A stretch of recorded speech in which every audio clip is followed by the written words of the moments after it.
मेरा तेरा रिश्ता क्या, ला इलाहा इल्लल्लाह। यानी कि नौजवानों सुनो, सब हमारे दीन का राज ला इलाहा इल्लल्लाह में है। मतलब कि अल्लाह तेरे अलावा कोई खुदा नहीं, और जो शिर्क है वो सिर्फ पत्थर के बुतों की पूजा करना शिर्क नहीं। शांगला के नौजवानों, पैसे के बुत की पूजा शिर्क है, झूठ बोलने के बुत की पूजा शिर्क है, और खौफ के बुत की पूजा करना सबसे बड़ा शिर्क है। क्योंकि खौफ एक कौम को, एक इंसान को गुलाम बना देता है। तो शोंगला के नौजवानों याद रखना, कभी कोई बड़ा इंसान नहीं बना जो सबसे पहले खौफ के बुत को नहीं तोड़ता। तो जो कौम खौफ के बुत को नहीं तोड़ती वो गुलाम बन जाती है। और मैं आज आपके पास आया हूं पाकिस्तान की हकीकी आजादी की तहरीक के लिए, इस मुल्क को हकीकी तौर पे आजाद करना। और आजादी क्या है नौजवानों, आजादी क्या है? आजादी वो है जब कौम अपने लोगों के मफादात के लिए फैसले करती है, किसी और मुल्क के लिए फैसले नहीं करती, अपनी कौम की बेहतरी के लिए फैसले करती है। तो आप सबके लिए कि क्यों जरूरी है ये? अब पाकिस्तान में पेट्रोल और डीजल की कीमत बढ़ गई है।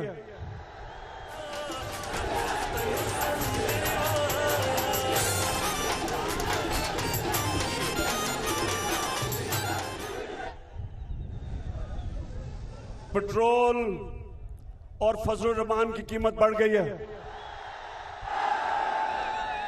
30 रुपए लीटर कीमत बढ़ गई है। हिंदुस्तान ने चंद रोज पहले 25 रुपए लीटर कीमत कम की है। क्यों?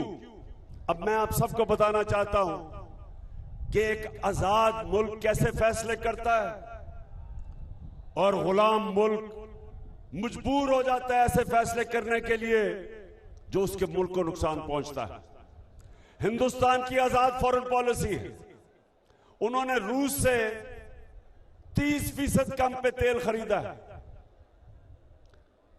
हमारी हुकूमत भी रूस से खरीदना चाहती थी, साजिश के तहत हमारी हुकूमत चली गई।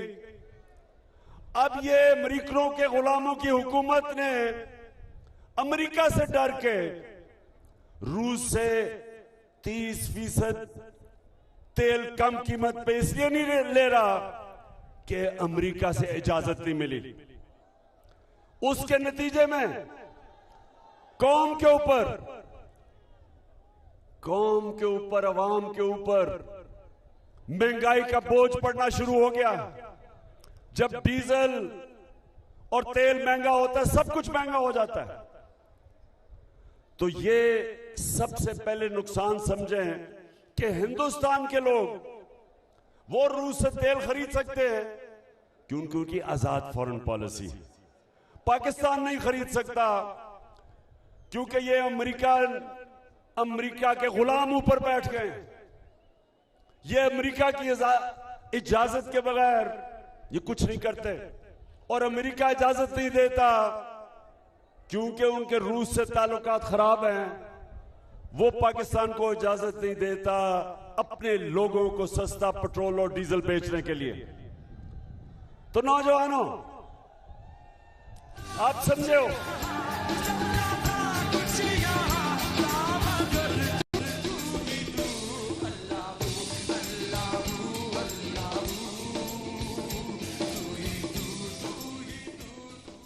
सिर्फ यही नहीं कि कौम को नुकसान हो रहा, माशी तौर पे एक कौम अपने नजरिए पे भी नहीं खड़ी हो सकती। एक पाकिस्तान का डेलीगेशन इसराइल गया पाकिस्तान का डेलीगेशन, उसमें एक सरकारी नौकर भी है जो सरकारी इदारे में काम करता है। हिंदुस्तान से अच्छे ताल्लुकात करना चाहते हैं, जबकि हिंदुस्तान कश्मीरियों पर जुल्म कर रहा है। तो ये जो मुल्क की फॉरेन पॉलिसी है, ये मैं आपको समझाना चाहता हूं कि जब एक अमेरिकी साजिश के तहत ये अमेरिका के पुतले ऊपर बैठ गए, तो पाकिस्तान जो अपने नजरिए पे, जो नजरिए हमारा जो मुल्क का नजरिया था, जो कायदे आज़म मोहम्मद अली जिन्ना ने कहा कि हम कभी भी इसराइल को रिकॉग्नाइज नहीं करेंगे जब तक फलस्तीनियों से इंसाफ ना हो। ये कायदे आज़म ने हमें आज से तकरीबन 75 साल पहले ये हमारा नजरिया था, और ये हमारी हुकूमत का भी नजरिया कि आप कभी भी इसराइल को नहीं मान सकते जब तक फलस्तीनियों से इंसाफ हो। लेकिन ये अमेरिका की गुलाम हुकूमत जो एजेंडा हिंदुस्तान, इसराइल और अमेरिका का है वो लागू कर रही, और ये होती है गुलामी। ना ये कश्मीर पे बात करेगा जो आपके पास अभी तकरीर करके गया चेरी ब्लॉसम शहबाज शरीफ, उसने सुना कहा मैं अपने कपड़े भी बेच दूंगा। कपड़े बेच देना चाहिए क्योंकि गंदम आटे की कीमत, आप मुझे बताएं कि जब से ये आए आटे की कीमत किधर गई है? महंगा हुआ आटा, पेट्रोल डीजल बिजली महंगी हुई। तो उसने जब यहां खड़े होकर आपके सामने तकरीर की तो आपने उससे पूछना चाहिए था कि आप अमेरिका की गुलामी क्यों कर रहे हैं। तो वो उसने आपको जवाब, अगर सच्चा जवाब ये देता कि उसके और उसके खानदान के सारे पैसे मुल्क से बाहर पड़े हैं और उसको खौफ है कि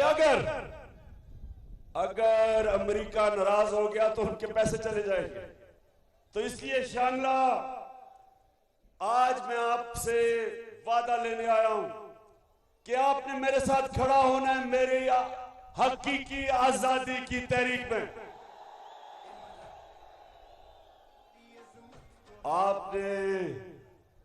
आपने जो अल्लाह से वादा किया हुआ कि ला इलाहा इल्लल्लाह, सिवाय अल्लाह के कोई खुदा नहीं, हम किसी सुपर पावर को नहीं मानते, हम सिर्फ झुकते हैं। तो अपने अल्लाह के सामने हम सच पे खड़े होते हैं, हम हक पे खड़े होते हैं, हम खौफ के बुत को तोड़ के हम सिर्फ और सिर्फ अपने नजरिए पे चलते हैं।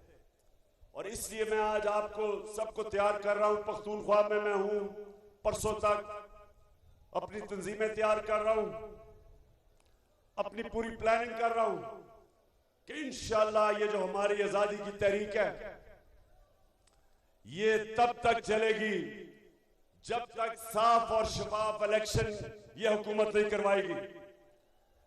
अच्छा, आगे मैं आज अपनी कौम के सामने, जरा ये आप नौजवानों गौर से सुनना आपने मेरी बात। जब इन्होंने अमेरिकी साजिश के तहत, जिधर एक अमेरिकन डोनाल्ड लू, उसने हमारे सफीर को कहा, उसने क्या कहा सफीर को कि अगर तुम इमरान खान को नहीं हटाओगे तो हम पाकिस्तान के लिए मुश्किलें पैदा कर देंगे, और अगर तुम इमरान खान को हटा के चेरी ब्लॉसम शहबाज शरीफ को ले आओगे तो हम तुम्हें माफ कर देंगे। तो मेरे मेरे शांगला के नौजवानों, क्या हम इस इंपोर्टेड हुकूमत को मानते हैं? ना ही हमारी कौम मानती है। हमारी कौम चाहती है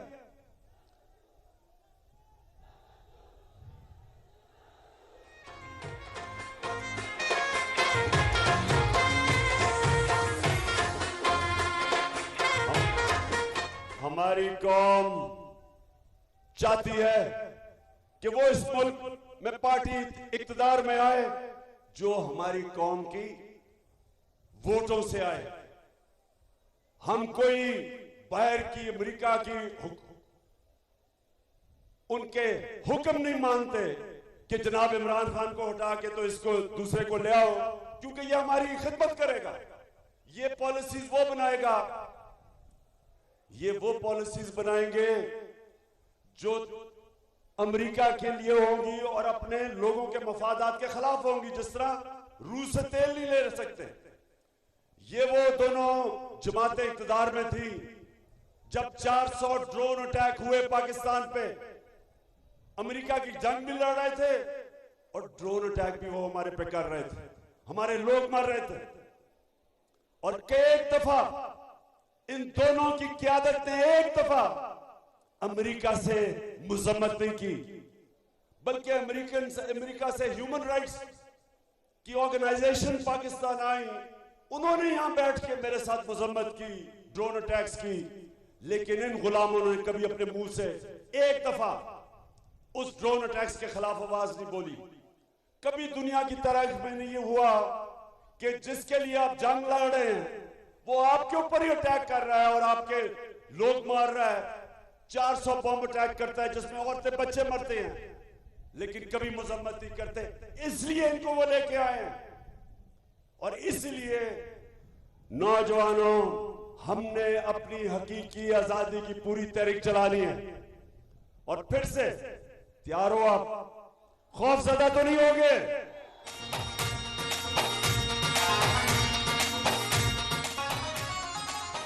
हमारी जब हुकूमत थी तो नौजवानों समझ लो कि पिछले 2 सालों में पाकिस्तान की तारीख में जो तेजी से हमारी दौलत में इजाफा हो रहा था, जिसे कहते हैं जीडीपी ग्रोथ रेट, 5.6% और 6% थी।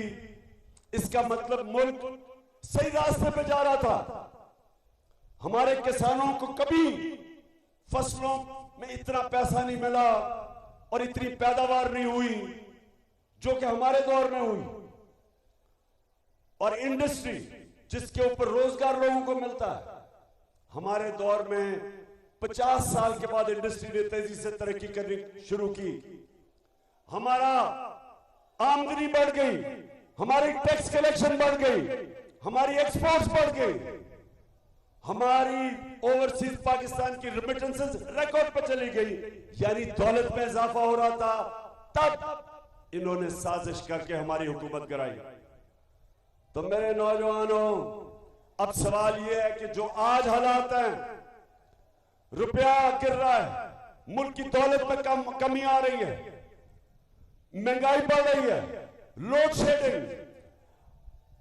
शेडिंग के रिकॉर्ड टूट गए। तो सवाल ये हम पूछते हैं कि जो भी इस साजिश में मुलव्विस थे, तारीख आपको भूलेगी नहीं, ना ये तारीख आपको माफ करेगी, ना पाकिस्तान की अवाम आपको माफ करेगी। वो लोग जिन्होंने जब तेजी से मुल्क और मुश्किल वक्त में कोरोना, जो 100 साल में एक दफा कोरोना एक मुल्क में, एक दुनिया में आया था, उस दौर में जिस हुकूमत ने अपने मुल्क को निकाला और तरक्की की तरफ ले गया, सारे बर्रे सगीर में सबसे ज्यादा रोजगार इस दौर में पाकिस्तान ने अपने लोगों को दिया। बल्कि पिछली हुकूमतों के मुकाबले में हमने सबसे ज्यादा रोजगार दिया अपने लोगों को। तो उस वक्त ये साजिश हमारे खिलाफ हुई। और आज जो लोग ऊपर आ गए, नौजवान जरा सुनो, अब ऊपर आ गए, वो इस मुल्क को तबाही की तरफ लेके जा रहे हैं। माशी हालात तो आज सबके सामने हैं। लोगों को खौफ ये है कि मुल्क का दिवालिया निकलने की तरफ मुल्क जा रहा है। जिस तेजी से रुपया गिर रहा है, कर्जे बढ़ रहे हैं, महंगाई बढ़ रही है, अगर इस वक्त ये मुल्क ना संभाला गया और इसका दिवालिया निकल गया, तो मैं आज पाकिस्तान की एस्टेब्लिशमेंट को पैगाम देना चाहता हूं कि सोवियत यूनियन दुनिया की दो सबसे बड़ी ताकतें थी, अमेरिका और सोवियत यूनियन। लेकिन जब उनकी माइशत नीचे गई तो वो सोवियत यूनियन टूट गया। फौज, उनकी तकड़ी फौज उनको इकट्ठा नहीं रख सकी। तो जिस तरफ हमारा मुल्क जा रहा है, बेशक एस्टेब्लिशमेंट, आप कहते हैं हम न्यूट्रल हैं, बिस्मिल्लाह न्यूट्रल हो, लेकिन लोग जानते हैं कि पावर आपके पास है। और कौम अगर इस तरफ नीचे, जिस तरफ ये लेके जा रहे हैं, जो चोरों का टोला मुल्क को नीचे लेके जा रहा है, लोग आपकी तरफ देख रहे हैं। और तारीख इस रोल को भी माफ नहीं करेगी कि मुल्क नीचे चला जाए और आप कहें हम न्यूट्रल हैं। और ये चोर जो कि अमेरिका की साजिश की वजह से ऊपर बैठे हुए हैं, ये मुल्क का दिवालिया निकाल दें। ये सिर्फ और सिर्फ इस मुल्क में दो काम कर रहे हैं, अपने करप्शन के केसेस खत्म कर रहे हैं, नैब को खत्म कर रहे हैं जिधर इन सब के करप्शन के केसेस हैं। पहले जनरल मुशर्रफ ने इनके करप्शन के केस माफ किए जब उसने एनआरओ दिया, वो सारे माफ हुए। 10 साल में जो करप्शन उन्होंने की, अब ये उसके ऊपर एनआरओ मिल रहा है इनको। जब ताकतवर की करप्शन, जब एक माशरा ताकतवर डाकू को नहीं पकड़ सकता, मेरे नबी सल्लल्लाहु अलैहि वसल्लम ने कहा कि वो कौमें तबाह हो जाती हैं जो ताकतवर डाकू को नहीं पकड़ती और सिर्फ छोटे चोरों को पकड़ती है, वो कौम तबाह हो जाती है। जब आएगा इमरान सबकी जान बढ़ेगी। और सिर्फ ये अपने केसेस माफ करवा के नैब का इदारा, एफआईए का इदारा सिर्फ तबाह नहीं कर रहे, ये सारे पाकिस्तान के इदारे जिसके ऊपर एक मुल्क खड़ा होता है वो तबाह कर रहे हैं। ये पुलिस का गलत इस्तेमाल कर रहे हैं, ये पुलिस का इस्तेमाल कर रहे हैं झूठे केसेस करने पे, एफआईआर करने पे, डराने धमकाने पे, पुरअमन एहतजाज के ऊपर जिधर औरतें बच्चे थे, इन्होंने जो जुल्म किया, ये सिर्फ पाकिस्तान में एक दफा हुआ था जो मुझे याद है, जब एमआरडी, पीपल्स पार्टी की एमआरडी की मूवमेंट थी, मिलिट्री डिक्टेटरशिप थी, तब जुल्म किया गया था लोगों पे। ऐसे पुरअमन एहतजाज जमहूरियत में हम सब का हक है, उसके ऊपर जुल्म करना किसी जमहूरियत में इजाजत नहीं देता, किसी जमहूरियत का आईन। तो ये वो लोग आए हैं जो, क्योंकि इलेक्शन तो वो जीत नहीं सकते, पब्लिक में तो वो निकल नहीं सकते, अवाम में जाते हैं तो उनको नारे लगते,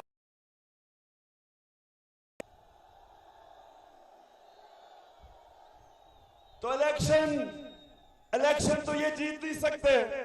तो इसलिए अभी इलेक्शन कमीशन के साथ मिलके धांधली की पूरी तैयारियां हो रही हैं, हल्का बंदियां की जा रही हैं इनको जताने के लिए, पूरी साजिश हो रही है कि पाकिस्तान की जमहूरियत को तबाह किया जाए। और फिर मीडिया के ऊपर जो पाबंदियां, किसी जमहूरियत के अंदर इस तरह मीडिया के ऊपर पाबंदियां नहीं लगती।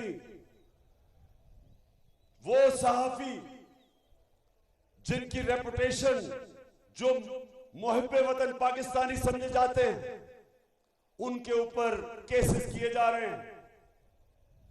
इमरान रियाज खान पे, अरशद शरीफ पे, समी इब्राहिम पे, साबिर शाकिर पे, IRY के ऊपर हर किस्म की, चाहे उसको कभी नीचे कर देते हैं कभी ऊपर, कि लोग देख ना सके।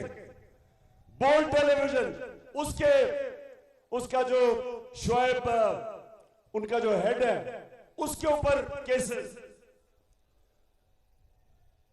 तो मैं अपनी कौम से आज ये कहता हूं कि जो ये हो रहा है आज मेरे मुल्क में, जमहूरियत को नुकसान, माइशत तबाह, महंगाई, अमेरिका की गुलामी, इदारों की तबाही, बड़े बड़े चोर अरबों रुपए की चोरी करके एनआरओ चोरी माफ।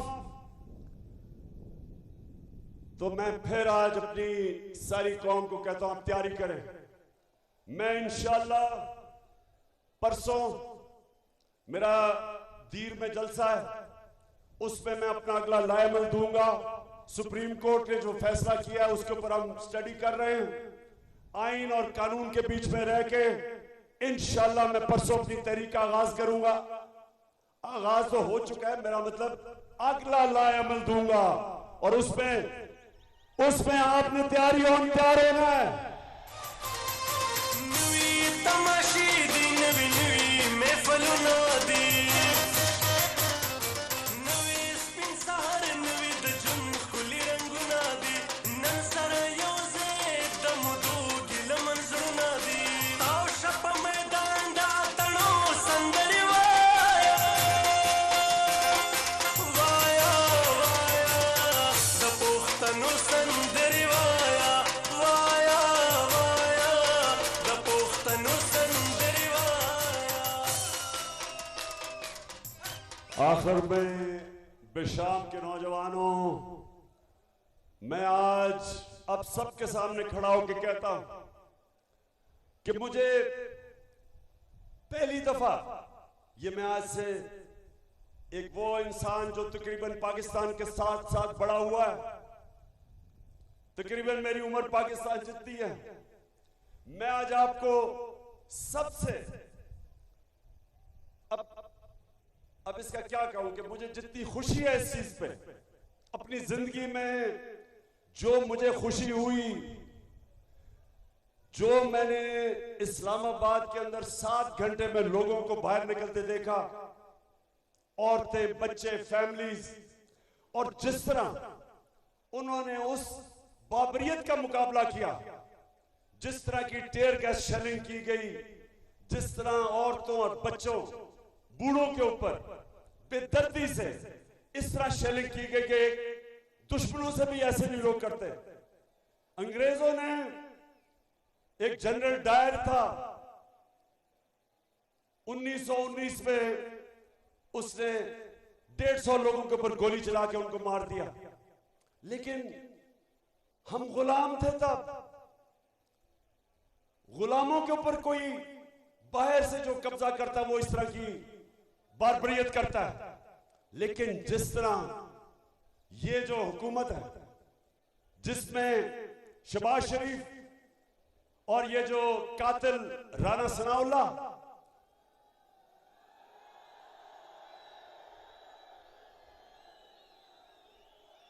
और नौजवानों याद रखना, जालिम इंसान हमेशा बुज़दिल होता है। सिर्फ बुज़दिल लोग इस तरह औरतों बच्चों के ऊपर जुल्म करते हैं जो ये उन्होंने किया, लेकिन जिस तरह मेरी कौम खड़ी हुई, मैं आज सलाम करता हूं। और जितनी मुझे खुशी हुई कि जिस तरह मैंने लोगों को देखा कि इसके बावजूद कि टेयर गैस शेलिंग हो रही है और वो शेल इस्तेमाल किए जा रहे हैं जो दहशतगर्दों पे करते हैं, उसके बावजूद लोग खड़े रहे घंटों तक, वो सामने खड़े रहे इनके, और उन्होंने बताया कि हम एक आजाद कौम है, हम किसी से खौफजदा नहीं है, ये कौम गुलामी नहीं कबूल करेगी, ये कौम इंपोर्टेड हुकूमत नहीं कबूल करेगी।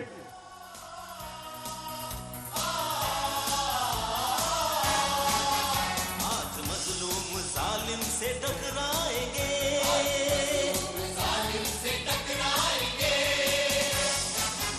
अपनी ताकत जमाने से मनवाएंगे। इंशाअल्लाह। नौजवानों, आखिर में मैं शौकत यूसुफ से ही आपको सारी जो हमारी टीम है, जिस तरह आपने बल्दियाती इलेक्शन में सारा इलाका स्वीप किया है, मैं उसके लिए भी आपका शुक्रिया अदा करता हूं। और जो रही सही कसर है,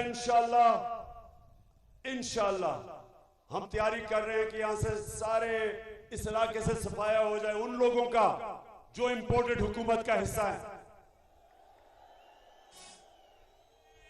तो शांगला फिर से आखिर में, क्या आप, जब मैं आपको कॉल दूंगा, आप तैयार हो?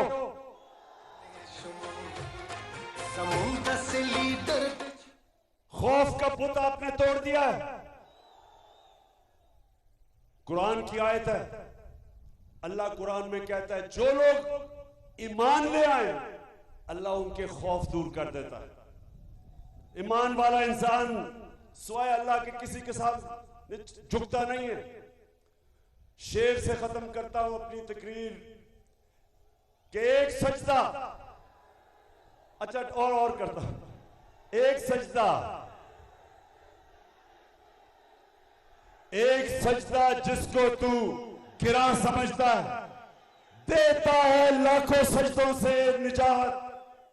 जब आप एक अल्लाह के सामने सजदा करते हैं आप आजाद हो जाते हैं, किसी के सामने आपको झुकना नहीं पड़ता। और वही मैं चाहता हूं कि ये थी इलामा इकबाल जो कौम चाहते थे, वो कौम बन रही है। अब इंशाल्लाह वो पाकिस्तान खड़ा हो रहा है। पाकिस्तान जिंदाबाद। मदीने जुड़वी कहे ते तोर निशाने रौड़े राजे च सोच बदल करू दा खबर आखो आसान दा खान तेरी अजमत को है सलाम। इमरान खान तेरी अजमत को है सलाम। मुंद पो वतन के खुशहाली वाड़ू रापासे के मल करो बेदारी वाड़ू दहक दपारा जंगे तले शुमो स्तरगो के स्तरगे आचवले शुमो। समुद्र से लीडर बिच दुनिया भरता है रानदा खान तेरी अजमत को है सलाम। इमरान खान तेरी अजमत को है सलाम। खान तेरी अजमत को है सलाम।